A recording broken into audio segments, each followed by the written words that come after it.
So we've got, Recording. I think it's Kylie Jenner on here Okay. as an option.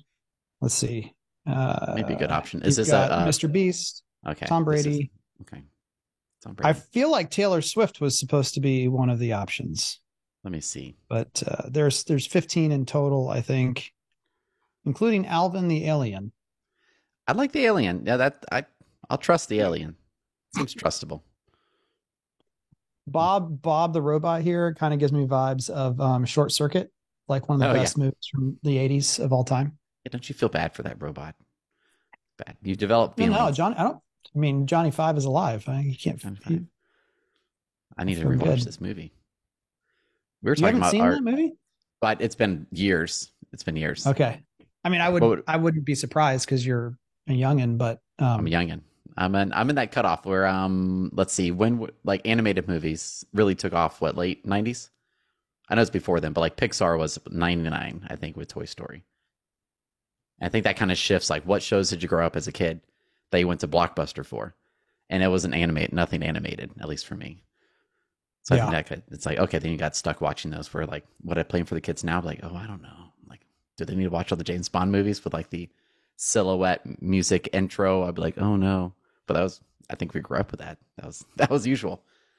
But for them, Amanda, what was your childhood media content like? Oh gosh, just some of the classics like Tom and Jerry, was it the Oh, Roadrunner? like okay, yeah, like the that is weekends. classic. Bugs That is Bunny classic. and stuff like that. I mean, that's like going way back, but The Simpsons. I get Yeah. the Simpsons that were on there. I mean, I grew up. I remember memories of like Seinfeld was on all the time, like all the time. Seinfeld is like Seinfeld, Frasier. It's like the same order, and you just knew what it was going to be on. Apparently, there's a new Frasier show. Oh, it can't be good That's then. There's no like same, there's no same cast or relaunch. same lead. Anyway, Oh man, it's probably not the same. we should go ahead and start the show. We should let's do that. Welcome to episode 308. I'm Kevin Oakley, and with me today is Andrew Peak and Amanda Martin. hello. And Amanda Excited. claims she's never been on the podcast Yeah. before. I've never I don't been know on how the this is podcast. possible. I don't either, but here we are.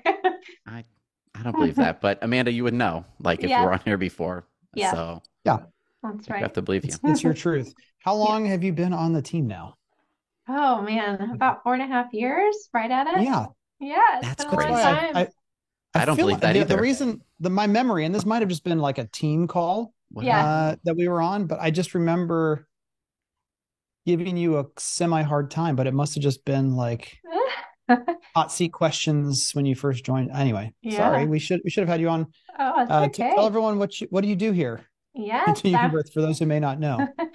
I'm an online sales coach with Jen and Jesse, and I help, everything with online sales, coaching new OSCs and existing OSCs, and just ramping them up for success, helping with onboarding, all the good things. I love it. It's Yeah, so great.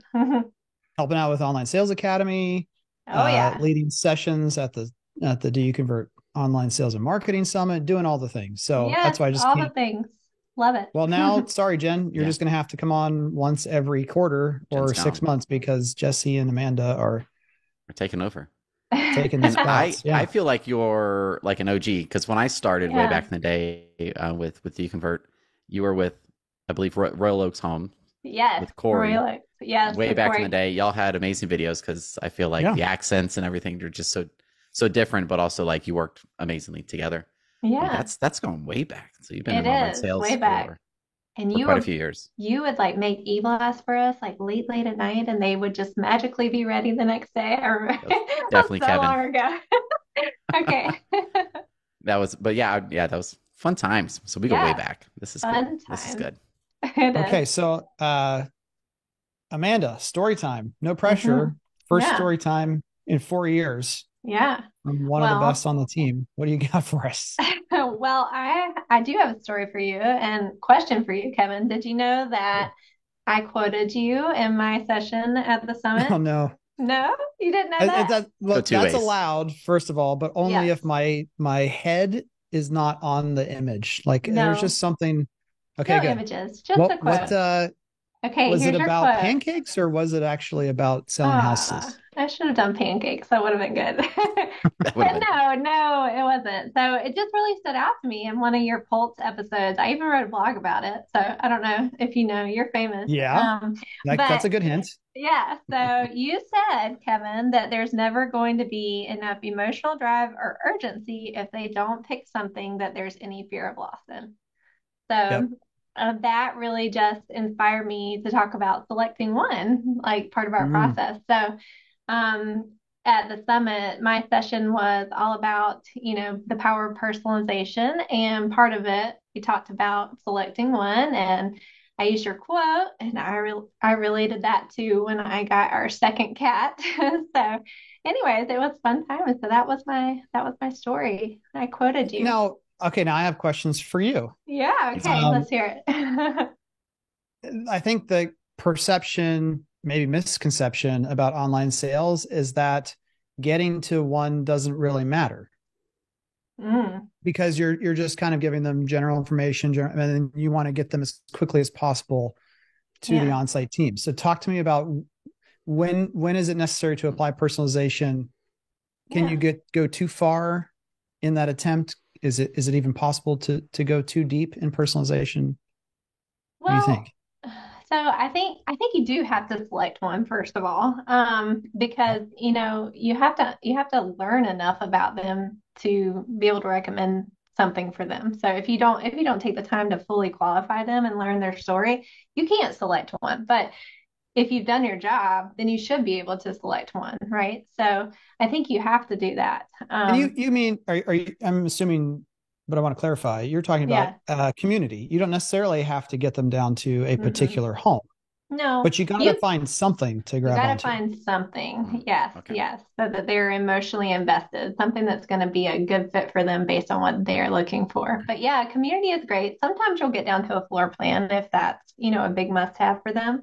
Or you're an on your Um, lot builder, and there's nothing yeah, else to of go course. on. Yes, True. yes, True. yes. Yeah, you can take it a little bit too far, I guess, if you qualify them out of things. You don't want to get that too far, but definitely a good idea to, learn their story and select one so that they do become emotionally invested in it. So, yeah, Yeah. yeah. I love your The quote. That last makes sense. the last qualifying or and I'm just an insanely curious Yeah. person. No, So I love it. when you were just talking about that, it made it Yeah. feel like it's okay for the online salesperson to have an opinion on what's best for the customer based upon what you learn about them, which I'm maybe everyone listening is like, well, duh. But hmm again, I know sales managers and on-site salespeople who are like, online salesperson is just supposed to absorb and direct the customer on whatever it is they already came in on. And I think to me that Mm-hmm. connects to this is an older number. I actually don't know where we are currently, but I remember doing analysis at Heartland of about 1/3 of the people who came in as a lead for one community ended up becoming an appointment for a different community Yeah. after clarification and Yeah. personalization was made. So talk a little bit Absolutely. about that. Yeah, so leads, they don't know everything that you have to offer, and that's why the OSC is there to really be able to give that easy button. And that's also why it's great to have, signage numbers go to the OSC. So like a story, I had someone going out that was driving out past the community. They called, they were interested in that, but it completely did not fit what they were looking for at all. And I was able to reroute them to a different community that was a great fit. So, just because they show up somewhere or they think they're interested in something doesn't mean that that's the best fit for them. And you're able to provide them with that knowledge because you know all the products. So, Yeah. it's all about uncovering what they're looking for and giving them that easy button and directing them to the right place. So, hmm Yeah. The place that people are headed with overly automated systems. hmm They're saying, well, if Amanda asks for information about Happy Acres, this is easy. I Yeah. just load up information about Happy Acres and I send it to her in little bursts over multiple different channels. And I think that's dangerous because Right. again, just the reason that someone reaches out hmm is not a clear connection to what it is they ultimately will purchase or even what they're most interested in. Yep.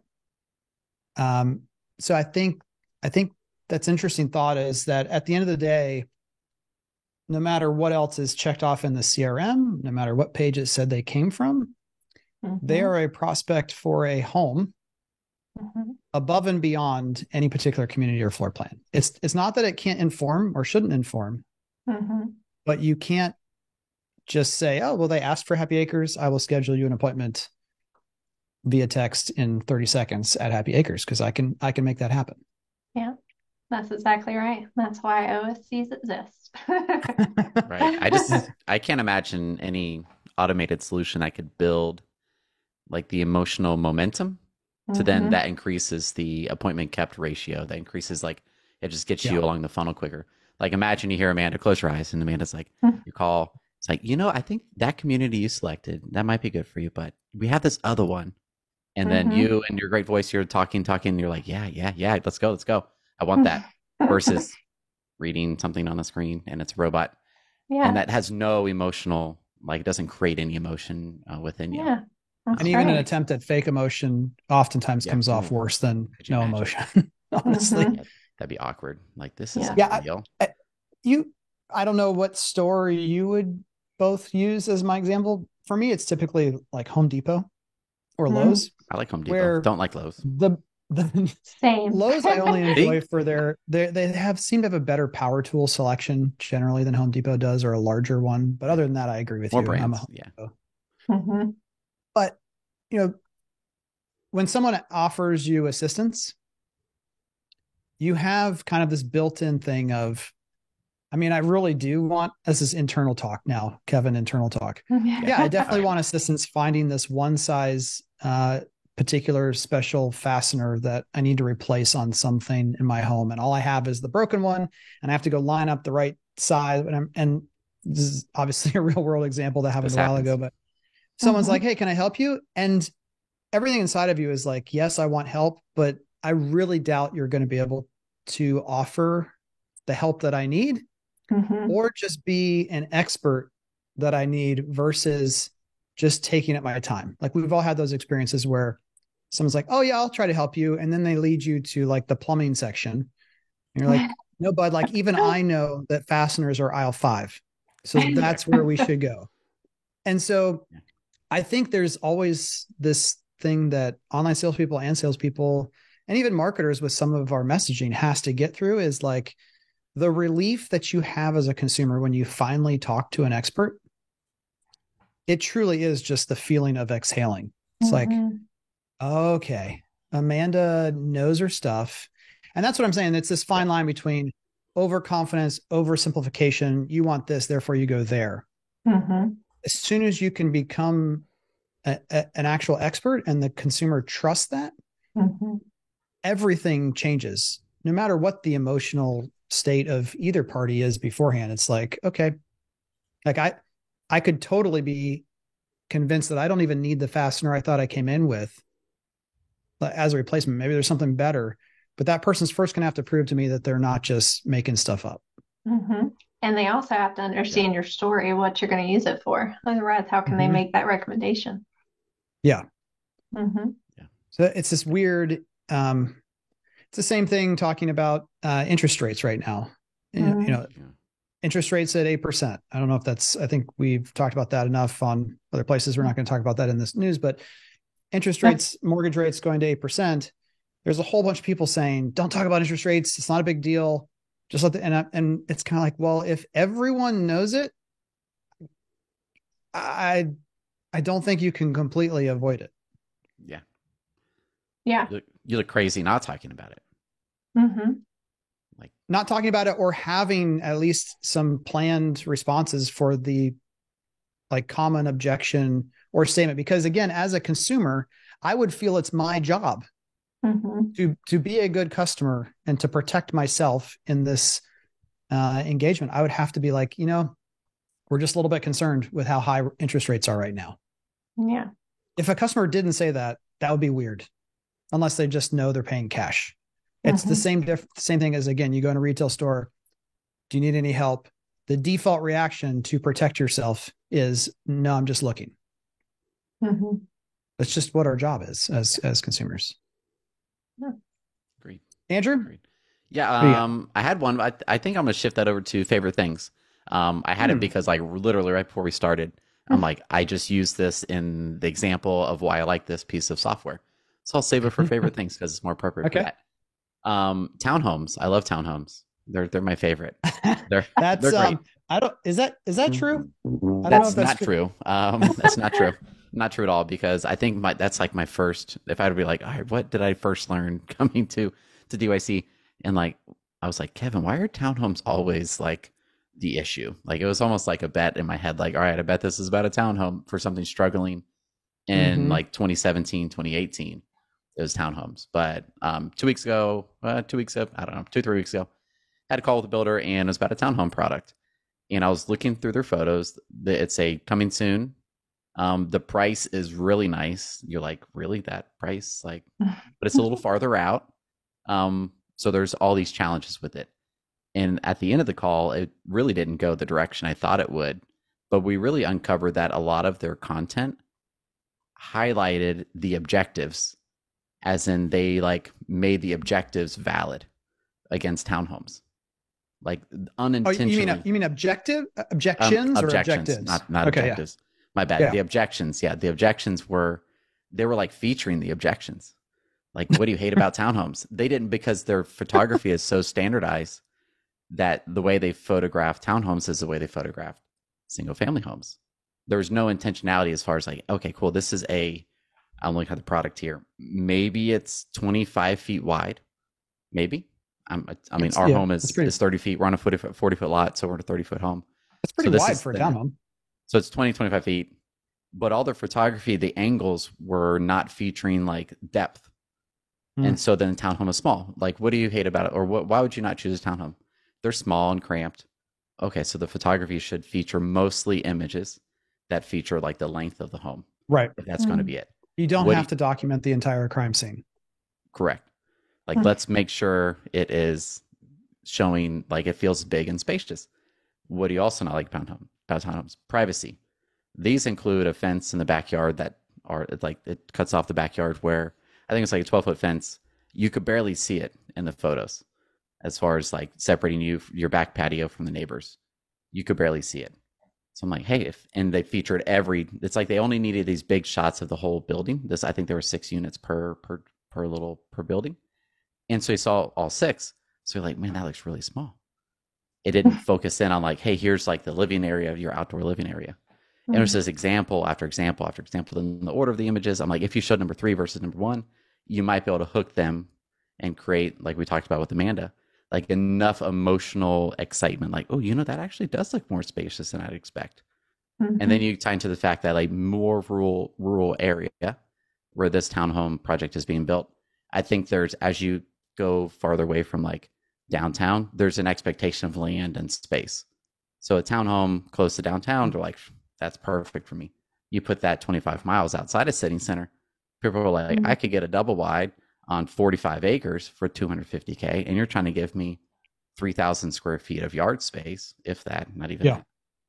And why would I do that? Like, so you're everything they did was the opposite content wise. I'm like, oh, that's really interesting. I've never looked at photos of townhomes. So like, instead hey, of, I guess I want to clarify that. Like, let's clarify it. Instead of knowing that those are the objections is your point, and then creating content that speaks to them as, no, that's not really a valid objection. You just have a misperception about townhomes. Ours are different. You're saying all the content just affirmed the likely objections. Yes. It didn't, because I always talk about Smuckers is one of my favorite. Smuckers, with the name like Smuckers, it has to be good. They know the objection would have been when that first became a brand. This is a weird sounding company. It sounds like just smacking your lips. It's just bizarre. It is.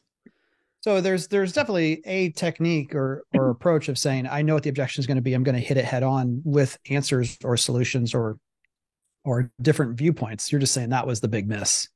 It was a big miss. Yeah, it made you go like, well, this is why I don't like townhomes. It's what I gathered from it. And it's like this builder, they're very process driven, everything's standardized. You'd be able to recognize their photos with even, at least I can, without their name on it. So, but they're all great. Like they're doing an amazing job. But the townhomes are photographed the same way as the single families. The buildings are all the same way, and I think that's like the not the Yeah. issue, but it's like, oh, they could probably like I'm looking at one here. It's a three floors, and there's 4 units in the building, and you go like, well, where do I park? Like it never feels like where's my home within this, and I think they should like just focus on the unit versus the entire building as far as the big exterior. Then you leave the kitchens, and it's like, well, this kitchen's actually pretty spacious, but the way they took the photo, you can't see all of the kitchen in the shape, and so it looks like there's one countertop to cut something on, and then one something like cooking. You're like, this looks miserable to cook in. It's tiny, and so they should have just had different angles on it. And you keep going and going. You're like, oh, everything they're doing makes us feel like it's a small, cramped townhome they really don't want to live in, but you'll have to settle for. Versus like, oh, it actually looks like a nice place to live. Look, it has 10-foot ceilings. You have your private outdoor space on there. And so it could be, I guess, if you're struggling with townhomes, which is probably everybody, if you have townhomes, maybe look at it in that context. Like, am I reinforcing why people don't actually prefer townhomes first for the most part, if they're not actually like downtown or a walkable location? Yeah. So we'll see if there's new content. Yeah, this is true for every community page. One of my pet peeves is certainly community pages where 95% of the images in the photo gallery for the community page are the model home. Yeah. And I'm like, oh, that's not the community. But it's even more so true in multifamily scenario settings, where if you just had photos of the model versus the community, the walkability, the amenities, and again, the area around it is the amenities. That's why even in I agree markets like, the broader metro area around Washington, D.C., I think we still can be on a metro line, and that is an important amenity of the community, even if it's not in the community and it's 10 blocks down the street. It's still so that just is even more critical that you're, because I mean, that's just by default. That's why people are choosing multifamily, mostly because of affordability, and builders choose multifamily primarily because, I mean, this is what I heard my entire career pretty much is, especially pre NVR, when you're a smaller or even a large private builder and you're just trying to find opportunities on the land side. A piece of land is identified, think it's going to go one way, and then, eighth hour into it, it's like, you know what, this isn't going to work as single family. We're going to have to turn it into multifamily. Yep. Very rarely for a builder that's focused on the suburbs do you target, let's go find more multifamily product. Now, there are those who do it, and that's why the people who do multifamily exclusively, just like builders who do on your lot exclusively, are typically way better on your lot. If 90% of a builder's portfolio is single family and they just kind of sort of do multifamily, again, that's the other reason why that can be a challenge. Do you think multifamily is going to increase? I want to say substantially, but what does that word even mean? Was that 5, 10, 20, 30, 40%? Do you think it's going to have a larger increase? And do you think builders will have more multifamily products the next 5 years from now compared to, say, 10 years ago, due to affordability and maintaining the margins they want to maintain? I mean, I would think so. And this, my dumb assumption is like, well, that kind of makes sense.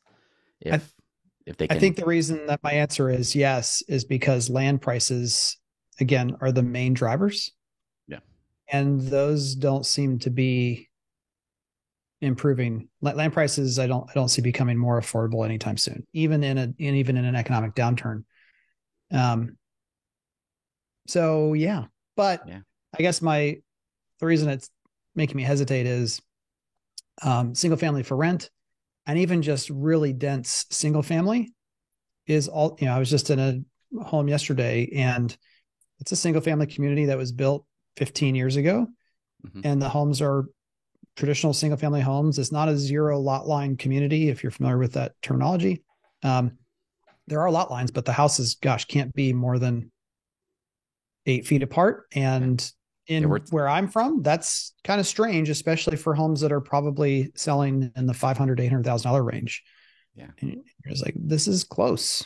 That's us. We're 10 feet apart. We have 5 feet on each side, so we're cozy with our neighbors. And you could probably Yeah. like that might have been the minimum we could do with our but the older homes right there across the street, like out the backyard, there's say 50 to 70 foot lots, and so they have quite a bit of room between them. But we're twice the size square footage, so they made it work. I mean, they sold for our area, they sold in a heartbeat. That's smaller, much smaller lot sizes. Yeah. My story is about lag times, which that's one of those terms that I just didn't hear a lot about or really fully understand until about 10, 12 years ago. So, I mean, like 8 years into my career in home building. And then I was like, okay, I'm understanding. But one of the reasons why home building is so hard of an industry is the amount of time that passes between something changing and the result of that change. A real clear example of this is back to land. Builders have to be looking 3 to 5 years out and saying, where do I want my communities to be in 3 to 5 years, the physical location? Go figure out, is this the right price I should pay for this land? Will people want to live here in 5 years? And at what price with what product? And they're tossing the dart 5 years into the future, in California longer. And so this lag effect is also what we're experiencing right now with interest rates and its impact on the economy. So everyone freaked out. Oh my gosh, interest rates changed and it's going to be a disaster. Turns out the disaster hasn't happened yet. People are still employed. Their wages going up for the most part. People still buying homes. And it's because interest rates, short-term interest rates, which is what the Federal Reserve changes, that typically takes 24 to, I think, 36 months before the impact of wherever the rate was changed to has effect, because that's how long companies are borrowing from the bank at a particular loan, and it doesn't have to be renewed for 5 years. And so they're halfway through that, the rates change, and it doesn't really matter. It's one of the reasons the big tech companies right now are still firing all cylinders is they've got $1 billion, or I think in Apple's case, like 20 some $billion in cash. And so they're like, cool, interest rates are higher. We don't need your stupid interest rate, bank. You just keep it. We've got cash. So lag as a term is just, the delay from making a change to seeing its impact. And it's real. They're all over the place in the world, but especially in our industry. And one of the things that I had a conversation with this week with one of our builder partners was a particular struggling neighborhood that we, with them and their team, have been, let's say, squirreling away like a squirrel attacking a bird feeder, trying everything we can to try to make things work. And not really a shock. This is one of the things we talked about. It seems like, actually, I'm going to give full context here. The head of sales and marketing made the comment.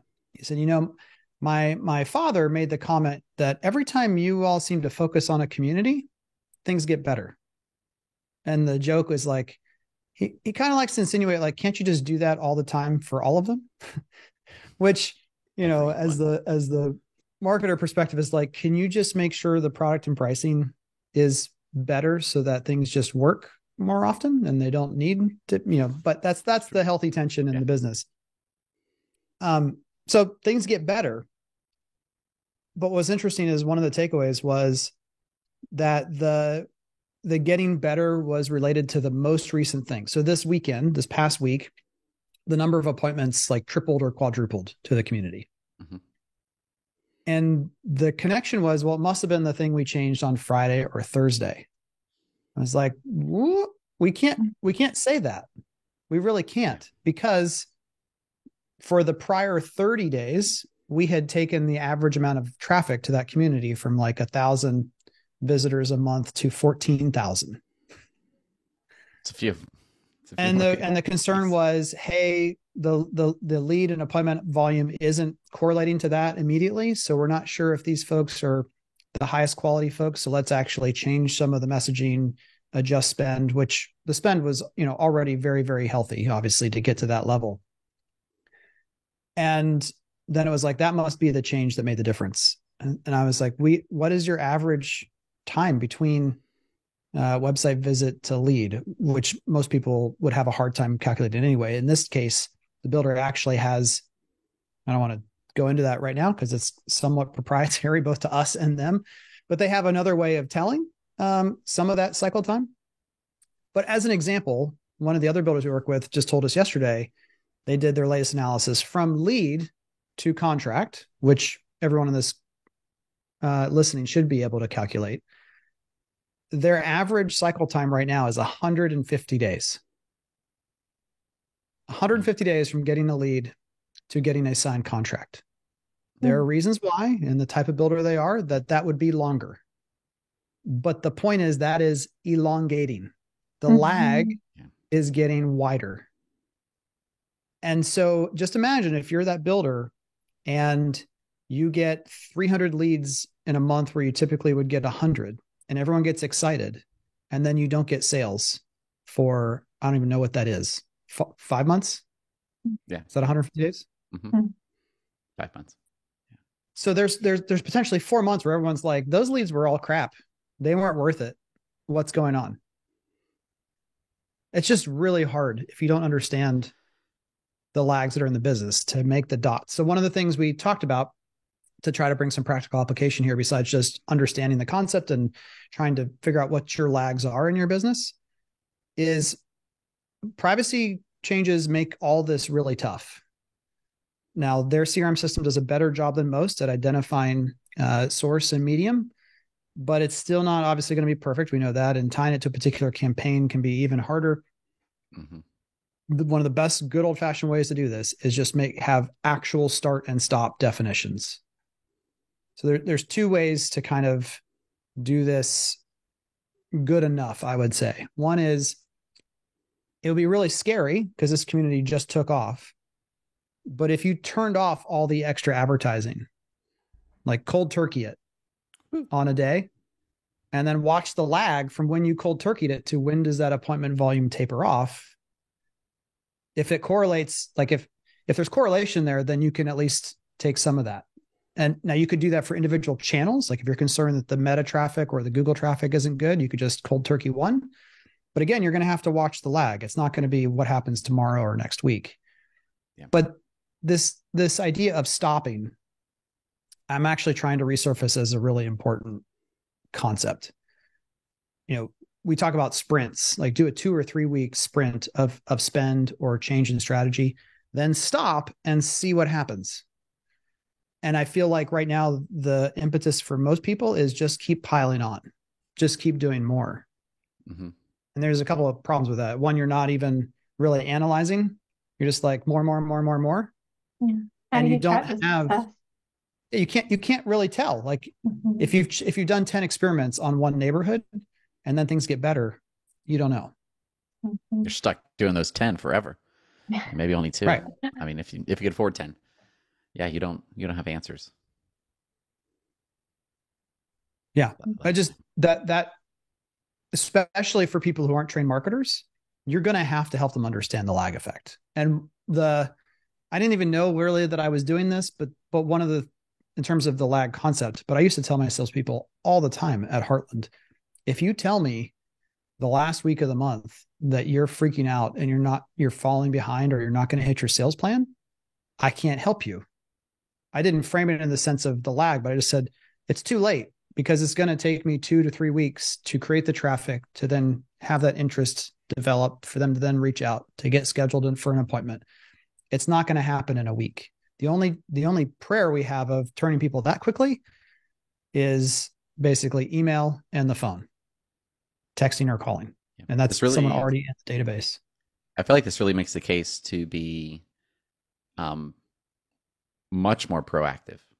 And like the marketer, we should always, like, that's kind of obvious. Everyone should be more proactive. Good job, Andrew. No, but you're absolutely right. But like have thresholds of traffic that you monitor per community, so you're ahead of the salesperson who's on the last weekend of the month.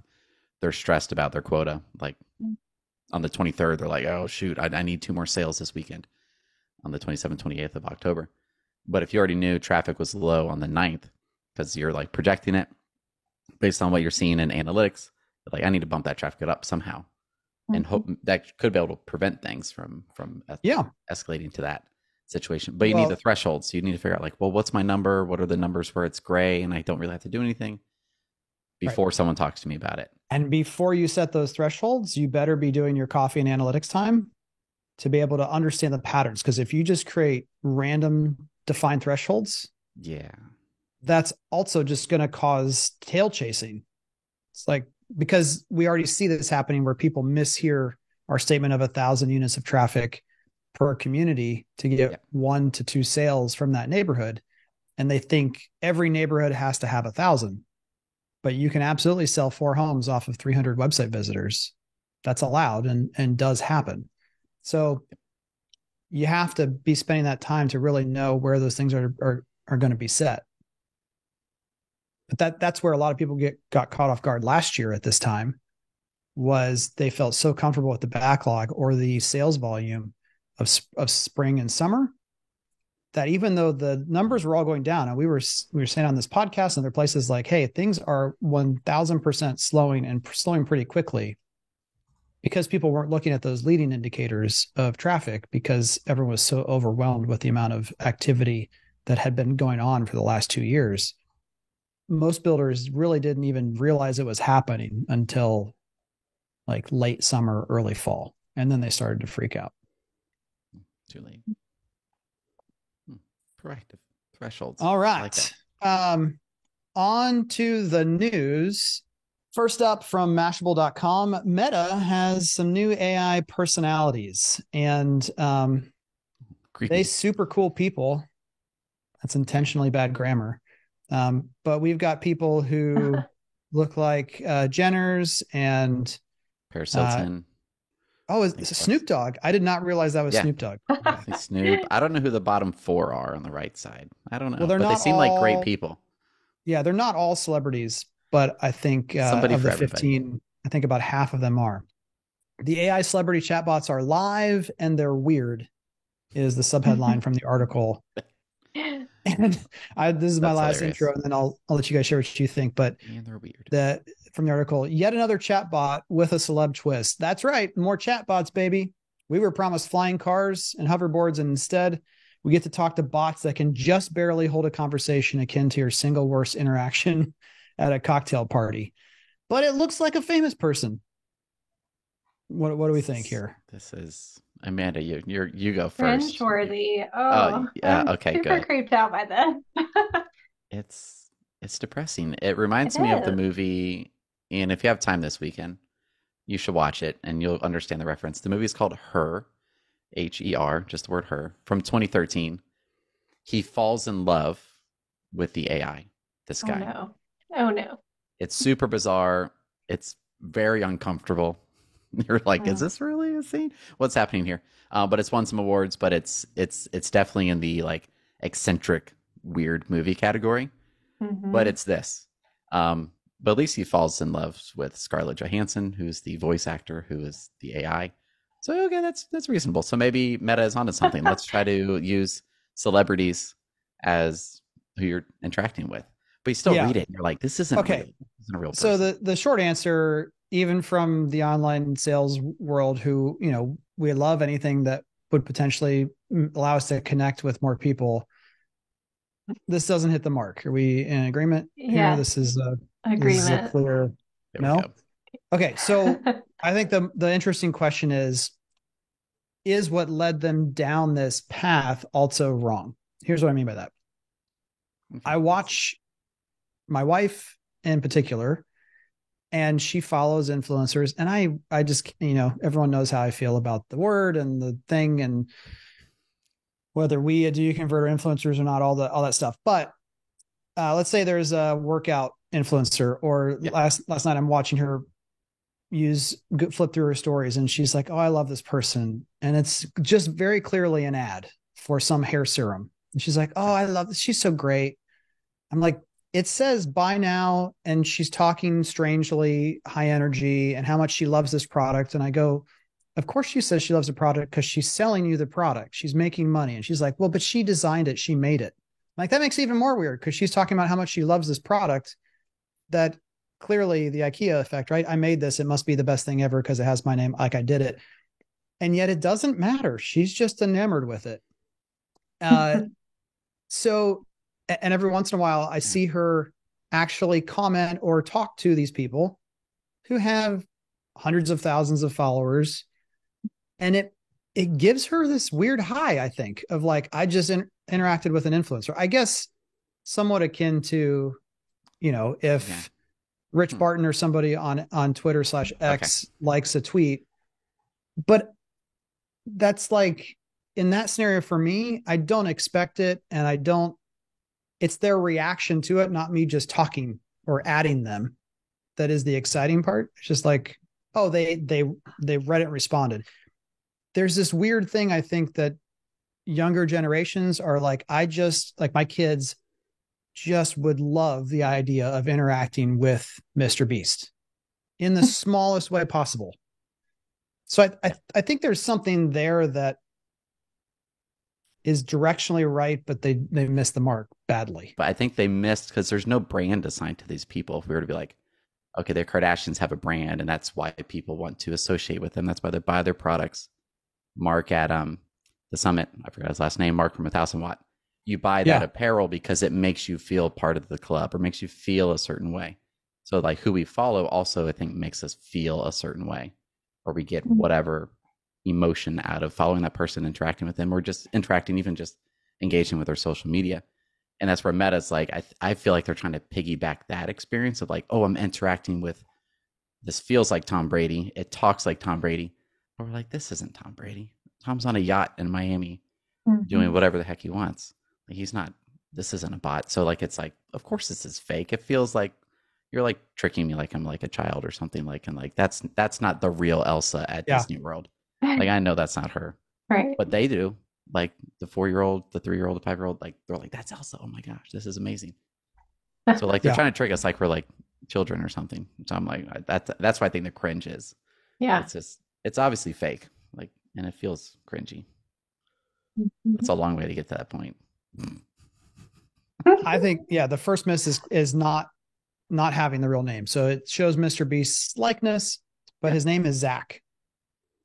It's almost like right from the get-go, you're looking at a fake Coach purse that you know is fake and everyone else will know is fake because it doesn't even say Coach, but everything about it looks like a Coach purse. Is like, it's got you're missing the whole point of the essence of the brand, right? If it's a knockoff that no one knows is a knockoff, then that's one thing, but this is a clear knockoff. And it just doesn't, not good. But I do think there's something to wanting to interact with these people that we know, or feeling like there's interaction, but it's just not even close to the mark. It's fun. Someone's probably going to come up with something very similar, and they'll use like deep fake technology, and so you could like video chat with Tom Brady, and it's just people, thousands of people in a call center, that then they could use their face, and then they'll just like use deep fake to be like, oh, I'm actually talking to Tom Brady. Cool. Like, what are you doing? Hey, what's going on? They take his voice, and that seems more like a fun experience. It's a waste of time, and it's not a chatbot, but it's like, look, I talked to Tom Brady, but it's not Tom Brady. I mean, there are Elvis impersonators, and not all of them look like Elvis. So maybe we're completely wrong. That's true. We'll find out. It might be gone in a year. All right. Meta. Next up, there is an actual article, but we're linking to a Twitter, a tweet on X. Well, I've finally crossed the chasm. I call Meta pretty consistently, but I am having a hard time with X. I agree. Gentleman named Alexis, who said, big news for ADUs today, accessory dwelling units. These are essentially small homes connected or not connected, but in the yard or somehow on property that's for another primary residence. Have now been able, the FHA policy now allows ADU rental income to qualify for mortgages, further cementing their role in the housing market. And in places like California, if you can rent out your ADU for $3,500 a month, and that counts as rental income, that's a big deal. Yeah, I thought this was really neat. Yeah, that's neat. I actually talked about this on a coaching call today. I was like, because like people are running into this with the high interest rates, the affordability. Like, it's a condition now. It's not just an objection. It's a condition. So like, how could you overcome that? And I thought this was like possibly thinking outside the box, like a great opportunity for builders, like they build the customer's house. Maybe they could build a little tiny home too, like Elena Money was Yeah, I mean, talking about, it's right? actually the construction of an ADU can be folded into new construction financing. So now Yeah, it's like I'm going to build Yeah. both these things, yeah. And then and they it's could immediate. afford it.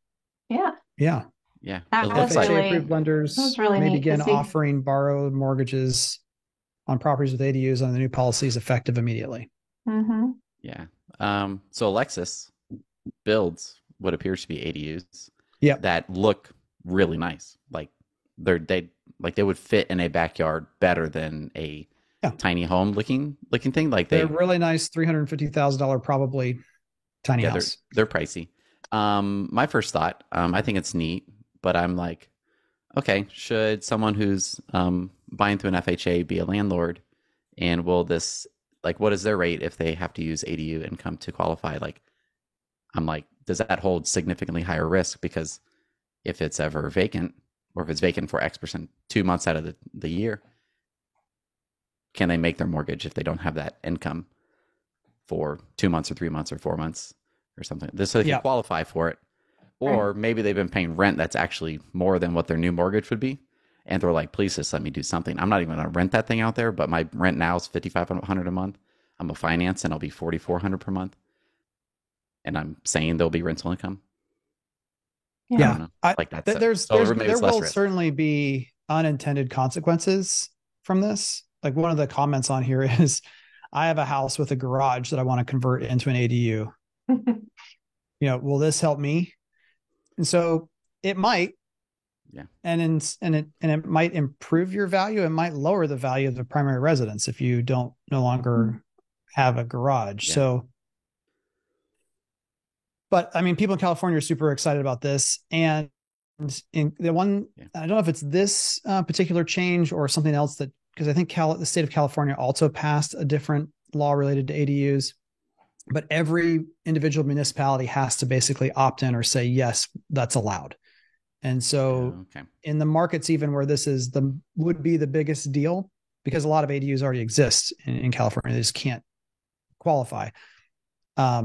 Each individual market, so LA, San Diego, San Francisco, each town has to say, yes, that's allowed. And that's going to obviously take time, and it won't necessarily be applied everywhere, but super interesting.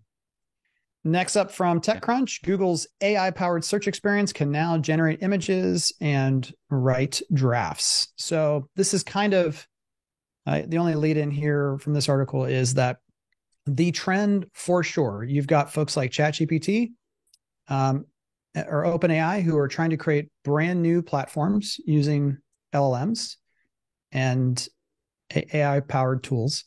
And then the other trend is just integrate those kind of tools within the already standard platforms. An example of this is Adobe. Adobe's like, I see you, DALL-E, and I see you. I was gonna say Discord. You use it via Discord, but what's the other? The other ones, I lose track. Anyway, that's the one I use all the time. So it's crazy, I can't think of it. But they're like, cool, a nice try trying to integrate artificial intelligence in images. We're just going to drop it into Photoshop, Illustrator, and all of the tools that real creatives already use. So they don't need your other little silly thing because it's going to just be built into the platform that those experts already use. So this to me is kind of big picture. What Google's doing here is let's just integrate all this right into the core product. But what else are your thoughts on this one, Andrew? I'm a fan. I think it's super cool. Because I think all the tools you've mentioned, they are not user friendly, like for normal people to use. Yeah, having to learn the average just how to use Discord to use what is the premier generative visual tool, which I can't think of the name of. We got to go to Discord first, so it's annoying. Yeah, it's not accessible, and this, I think that's the way for the fastest progress is to make it accessible to everybody, where there's no login, there's no credits or whatever you have to buy to make it work. I know it's expensive to run these things, but Google pushing it, I'm all for that because I think that will push progress on this a lot faster for the robots to take over the world. Just kidding. The last part. The last one. Not, I'm all for it. Let's do it. This will help with be easier to make PowerPoints and decks and presentations. This is what I need. Boom. Yeah. Done. And it's not everything. And they're doing it kind of interesting where the one example in the article, and I saw a video on this as well. Like if you do a Halloween table setting search and click images in Google, where you'll see all the normal images, and then you'll just see a box that says create something new with our generative AI tool. And then you click that, it will create 4 additional images for you out of thin air. And so it's not like, again, that's trying to incorporate to the image search you're already going to. And then it's like, if you're not finding exactly what you're looking for, just make it. I think it's smart. Yeah, I agree. Also, by the way, when you try some terms, that box does not appear. And my other thought is there some initial scrub there that goes, is there enough images that we believe would be highly correlative to this? Then we don't even need to show this generative AI option because there's already I can see that 10,000 really good options. It might only be appearing in less popular image searches. Trigger. Yeah. Let's play with that. That's fun. All right. Next up, we've got the numbers. We've got the third quarter online sales benchmark data. We do. Is this like a world premiere It is. release? Yeah. Okay. Hot off the press. Nice. Yeah. So I prepare these calculations, with the benchmarks every quarter. They call me the nerd over here. So anyways, but good numbers. So yeah, compared to quarter 2, so benchmarks for quarter 3, for lead to appointment, we have 40%. So that went down just by 1%. So kind of steady. Appointment to sale, 19%, which is down 2% from quarter 2. But contribution went up, which was really neat to see. So online sales contribution went up to 48%, whereas quarter 2 was 46% and quarter 1 was 45%. So it's steadily increasing, which is very exciting. Yeah. One thing to point out though is that leads, they did go down by around 15% lead count from quarter 2 to quarter 3. So I'm going to pick your brain about that. So why do you think lead counts are dropping, and does it even matter, or tell us what you think? Well, Andrew and I both saw the same tweet from Lance, formerly of Forbes. He just started his own newsletter on housing data. Yeah. That would be a good follow or a sign up if you like that kind of nerdy content. But he just said, hey, basically, I crunched the numbers, and October is the least affordable month for housing in the last, get ready, 100 years. Ooh, least affordable month. We have no problems with affordability. We got no issues here, right? No issues. We're good. In fact, I think this is just data that I saw about an hour ago, and I don't have it still pulled up, but I believe the National Association of Realtors just came out with updated data that showed for the first time in at least like the last, I'm flying blind here, 20, 30 years, there are under 4 million transactions that are currently like, they call it annualized transactions. So they take a data point and they say, if it stayed here and happened over 12 months, this would be the number.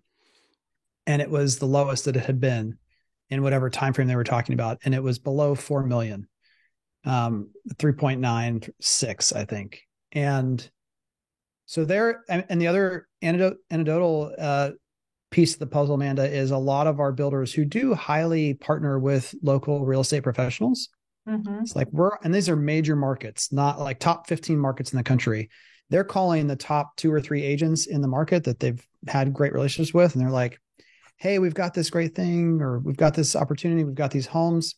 Mm-hmm. And the response from these are the best of the best agents in those markets, that sounds awesome. I have no one to work with. Yeah. I don't have customers to work with. Yeah. So 15% doesn't sound too bad. And the other thing is the overall slope, what we can see as well from home builder data and other data providers, is that the slope of the decline this year is nowhere near as steep as last year.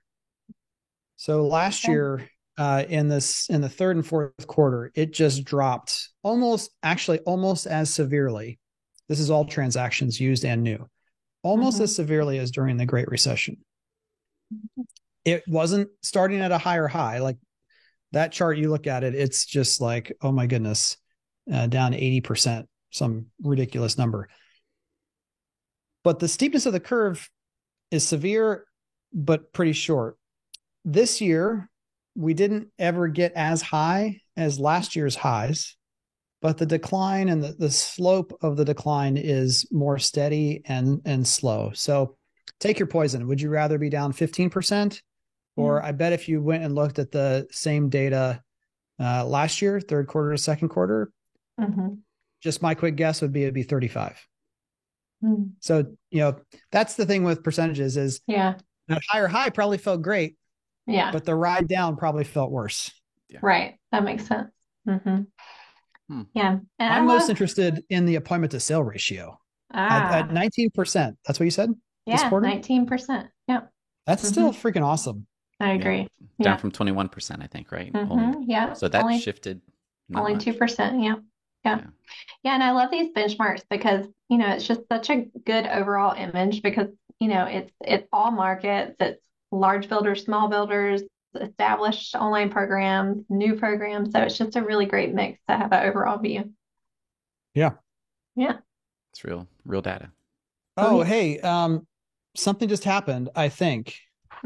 I think somewhere in the last hour, we just crossed over officially 25,000 minutes of the podcast, which does mean, as I posted yesterday, you could listen to Market Proof Marketing Monday through Friday for 8 hours a day and still be able to listen to a fresh new episode for you for over 60 days or over 2 months.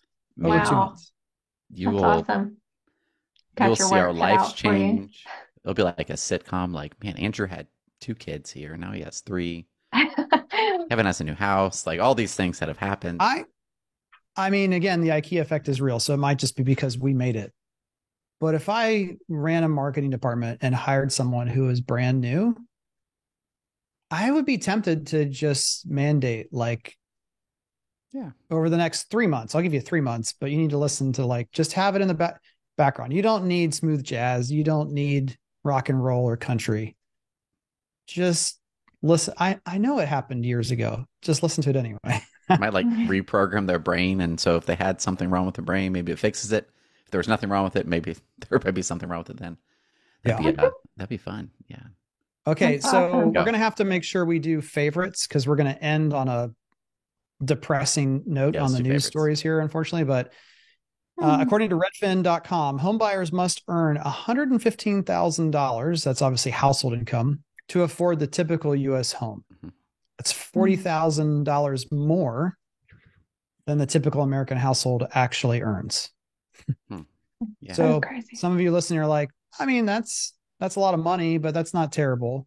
But when you put in the context of the average household brings in $75,000, that's a problem. Yeah. It's a lot of buyers that were previously the market are not in the market. Like they cannot participate. That's a better way. They cannot participate in home buying. Those people because of that. Yep. So, and the typical U.S. home buyer's monthly mortgage payment is $2,866, an all-time high, up 20% from a year earlier. That's a bit of a mortgage. So crazy. But rates are just a state of mind. Just date the rate. Yeah, just date it. Like it's not permanent. I mean, you still might need 2,866 for the average, but yeah. Just date it. And I do, some of the folks that I see posting this stuff, I get it when you're speaking to people within the industry. You're trying to motivate, put things in context. But then there's other people who are within the industry who are clearly talking to just the average person. And you're like, I don't think you come across the way you think you come across here. Yeah. It's tough. If you live in the Bay Area, California, by the way, you have to earn at least $400,000. Ooh. No big deal. No big deal. No big deal. Yeah, Rust Belt buyers need the least income. Detroit home buyers only have to earn $52,000. Wow. But it's still a 19% increase from last year. There we go. That's and Detroit, you could buy some houses for like nothing because like $10 if you Their rule, by the way, because that sounds interesting. There's homes in Japan that are the same way, and Spain and other parts of like you buy this home for $10, but before you jump out and say I'm going to become a real estate mogul, you have to promise. In Detroit's case, I think you have 3 years to bring the house up to a certain level of livability, or you lose it again. So, and it's still they don't just want people buying up a bunch of land and doing nothing with it. Amanda, so how does this get solved? You're close to Detroit. Should we move to Detroit? I know, but actually, I'm like 3 hours away. I feel like I've never been there, but I am close. Yes. You have no reason to go there. You think Eminem's from Detroit? I'm a bigger fan of the west side of Michigan, generally speaking. Okay, but you don't care about that. That's not why you're listening to the show. How does affordability get fixed? I think everyone keeps saying the way to fix affordability is just to build more. But I just want to remind everyone that there's still this problem of the price of land. That's not helping things. And it's build more of a certain type of home, which zoning and or voters will not allow. So you either have the problem of not in my backyard or zoning, or building a bunch of stuff in a place where no one is, which is its own challenge. So not likely to be finding easy. Not in my backyard. Even if manufactured housing takes off like a rocket. Yeah. All right. So let's end with current favorites. Yeah. Got to be a favorite this time. Amanda, what do you got? Yeah. Well, I have really been loving a favorite is the role of, coaching. So I have been able to kind of step into the role full time, and it's just been really neat to see the success of clients and kind of be with them through the journey of like really establishing their program. Like Candace at Holt Homes, for example, we do the builder shop, and she was one of the ones that made it all the way through, one of the 3, and I was like proud coach moment. And it's also just really neat to see their numbers kind of come to life when they don't have that before, and then also see them grow like as you spend time with them. So I've been loving that, and I've also been loving the fall weather. So shift in perspective, like I was like, no, I don't want summer to end, but that's the best. Here we are, and the leaves are beautiful, and I'm enjoying it. So your leaves change color. That's leaves are changing colors, and they're so pretty. I'm jealous. Awesome. Yeah. We don't have that down here, but I mean, I'll go. Yeah, I'll say the weather as well. It's been great. We're like high 70s, low 80s. Oh, that's incredible. Wake up and it's like 60 something, that is amazing. But my real current favorite is this task management tool. So it's not you have project management tools, which are fully robust, right? Then you have task management, which is usually more appropriate if it's like just your stuff. So this is just my stuff because I want it to be simple, straight to the point, I need zero resistance to using it, which I've struggled to find. So I found this one. It's called Tick with a T, tick.com, TICK. And what is neat about it is you could type in, like I just typed in while we were talking. I don't think anyone caught me. No. You don't have to click on anything to set dates. So I typed in proactive threshold report, traffic leads, appointments, and one chart next Tuesday. And then assigns it to next Tuesday. Like it reads, I'm still learning the prompting on it. Next Tuesday. I think there's other things that do this. This was just, I happened to find this one and it does it. And there's like literally nothing on here except for the list of things and then like the name of the list. And that next Tuesday, next Monday, tomorrow feature is really nice. Right before the we started recording the podcast, I had something from Becca and Sarah that I'm going to finish up tomorrow. I just copied that and typed in tomorrow, typed in tomorrow. And then it's on there in like half a second. I'm like, this is great. So what I found, and I've tried tons of them, Like this has no friction to actually use it, or I didn't have to learn it. We use Teamwork. There's Monday. There's Asana, ClickUp, all these different ones. I'm like, oh, these are so like too much for me to actually want to use it. If there's multiple people involved, I don't think this would be a tool for you. But if it's just your things, then I think it's super nice. Definitely. Nice. Awesome. I've been using it for 3 weeks, so it's made 3 weeks, which is Yeah. I've never had that There before. you go. Yeah, I'll take it. Awesome. What about you? I'll, Ken? Let's check that out. you reminded me of one that I use only for my personal email inbox, but I also put it on Melanie's email as well, is Sanebox, Sanebox.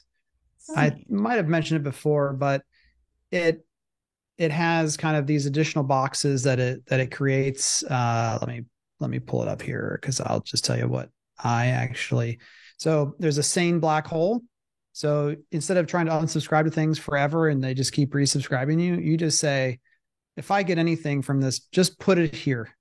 And then it automatically deletes them over time. But if you've signed up for something where all you want is the Pizza Hut coupon or the Papa John's coupon to be able to reference, you can go in the black hole and find it, but you never have to see that hit your inbox ever again. Yeah, That's nice. that's awesome. Sane Events is anything, and it just crawls the email and automatically applies it. And when you move something, it automatically learns, okay, that's where that email or those kind of email should go. So Sane Events, cool. anything related to an actual date and time, goes into an events folder.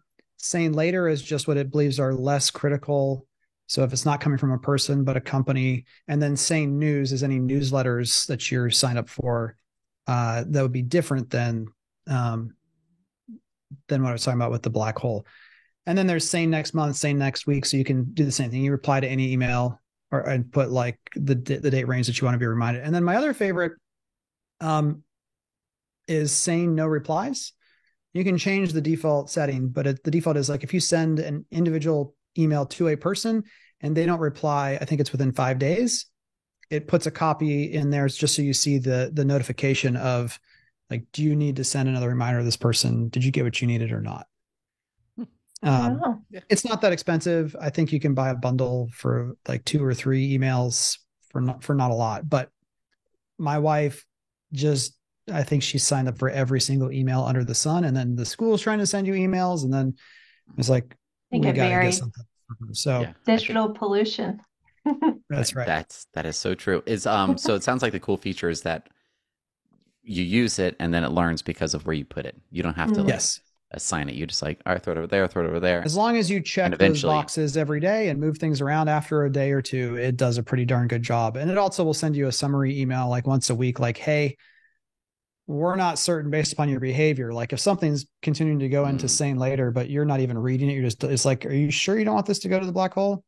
And you can ignore the summary if you want to, but it tries to do its best to help you as well. That's pretty cool. And then my other favorite is the Professional Builder 40 Under 40, which Jackie Lipinski, congratulations. Yeah. There's a whole bunch of people that we're not going to make anyone sad by not saying their name, but there's a bunch of other friends of Do You Convert that won the award as well. But it's just a really great group of people always, and this year's no exception. Man, yeah, I'm just looking at the list again. There's even more people than I realized that we know we know they're awesome. They definitely deserve to be there. So congrats to everybody on that. And this year's judges. Oh, look at that! I didn't check that out. The judges this year of who made the class. I don't think they've done this in the past. It says in the spirit of full transparency, and so you can thank them. Here are the judges: Rebecca McAdoo from Garmin Homes, Chris Hartley from K Hovnanian, Ashley Kent from Kent Homes, and Will Duderstadt. You guys ever heard of that guy? Oh yeah, I'm pretty sure. VP Chief Marketing Officer, Corporate Marketing at MI Homes here in Columbus. Good job. You guys did a good job because that's the right list. All right. That'll do it for this week. We'll see you next time. Thanks, everyone. Bye.